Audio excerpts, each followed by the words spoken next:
বিসমিল্লাহির রহমানির রহিম। তো হ্যালো ভিউয়ার্স, আসসালামু আলাইকুম। কেমন আছেন সবাই? আজকে আমি দেখাবো বাইকের সিক্সার এসএফ এবিএস বাইকের স্ট্যান্ডার ক্লিন। তো দেখাই যাচ্ছে, দেখেন যে বাইকের স্ট্যান্ডারটা আমার হাতে আমি ক্লিন করতেছি। তো এটা হলো ইঞ্জিনের ক্লাস সাইডের স্ট্যান্ডার। যে আপনি যারা নতুন বাইক কিনবেন, তো স্ট্যান্ডারটা প্রথম 1000 কিলোমিটারের মতো ক্লিন করে নেবেন, কারণ স্ট্যান্ডারে অনেক ময়লা থাকে। আর দেখুন আমি ক্লাস প্লেট লাগাচ্ছি, এটা ক্লাস প্লেটের হাফ সেন্টার। তো হাফ সেন্টারটা দেখুন ইজিভাবে লাগালাম, উপরে একটা অসার, তারপর একটা অসার দিলাম। তো এটার পেসটা টোটালি সোজা পেসে নাটটা লাগাতে হবে এবং সোজা পেসেই খুলতে হবে। তো দেখুন আমি কিভাবে ক্লাসের প্রেশার প্লেট দিয়ে একটা পুলার বানিয়েছি আর 22 রিং দিয়ে টাইট দিচ্ছি। তো দেখুন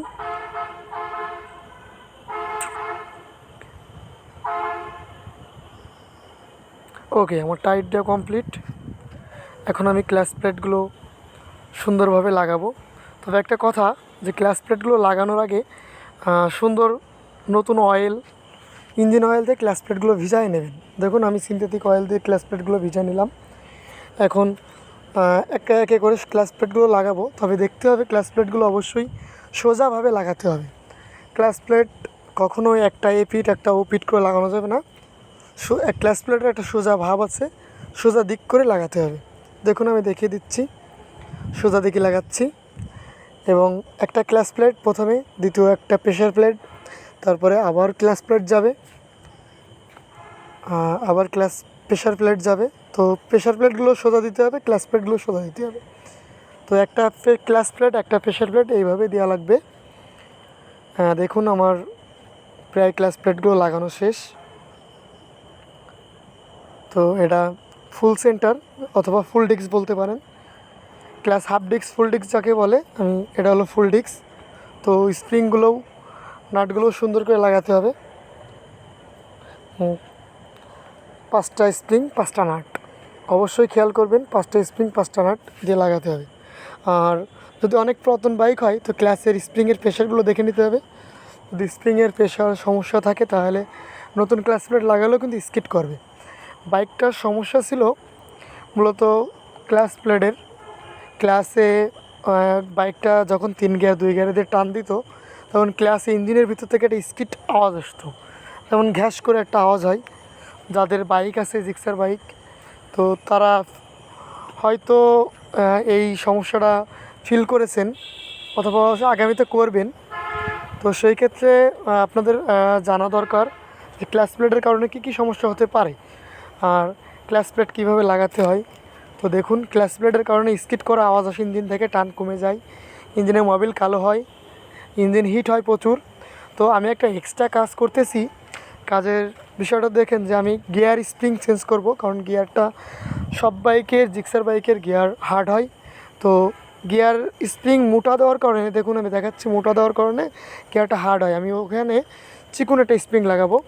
তো স্প্রিংটা অন্য একটা বাইকের, বাট সিক্রেট রাখলাম যে কোন বাইকের, পরবর্তীতে বাইকের স্প্রিংয়ের নামটা বলে দেবো।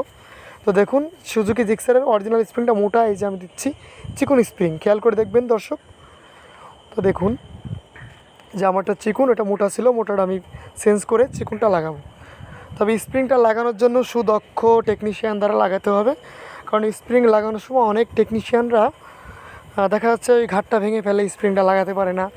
তারপরে স্প্রিংয়ের যে গিয়ারের স্টোবার থাকে, স্টোবারটা বাঁকায় যায়, সুন্দর করে লাগাতে পারে না। তো দেখুন আমি কীভাবে লাগাচ্ছি, যদি অনেক টেকনিশিয়ান ভাইয়েরা দেখে থাকেন তো তারাও সুন্দর করে দেখবেন লাগানোর সিস্টেমটা। দেখুন আমি নোজ প্লাস দিয়ে সুন্দর করে ইজি দেখে ওটা লাগালাম, গ্যাস শাফটটাও দিয়ে দিলাম। তো দেখুন আমি ক্লাস গ্যাসকেটটা অবশ্যই আমি অরিজিনাল কিনেছি। হ্যাঁ, ক্লাস চেম্বার লাগানোর আগে অবশ্যই বুশটা দেখে নেবেন, যে অয়েল পাম্পে যে বুশটা যেন মিসিং না হয়। অয়েল পাম্পের বুশ মিসিং হলে কিন্তু আপনার ইঞ্জিন গরম হবে। ওই অয়েল পাম্পের বুশ এবং অয়েল সিল দুইটাই কিন্তু অ্যাকুরেটভাবে লাগানো লাগবে।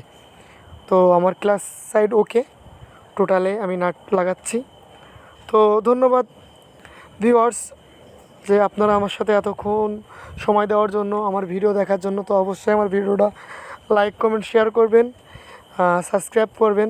তো আপনাদের কাছ থেকে ভালো সাপোর্ট পাইলে আমি আগামীতে অনেক ভালো ভালো সুজুকির বিষয়ে ভিডিও দেব, যা অনেকে জানে না। তো একটু সাপোর্ট দিন আপনারা সবাই, আপনাদের কাছ থেকে সাপোর্টের আশা করি, বাদবাকি আল্লাহর ইচ্ছা। তো সাবস্ক্রাইব করবেন বেশি বেশি, আর আমার ভিডিওটা লাইক কমেন্ট শেয়ার করবেন।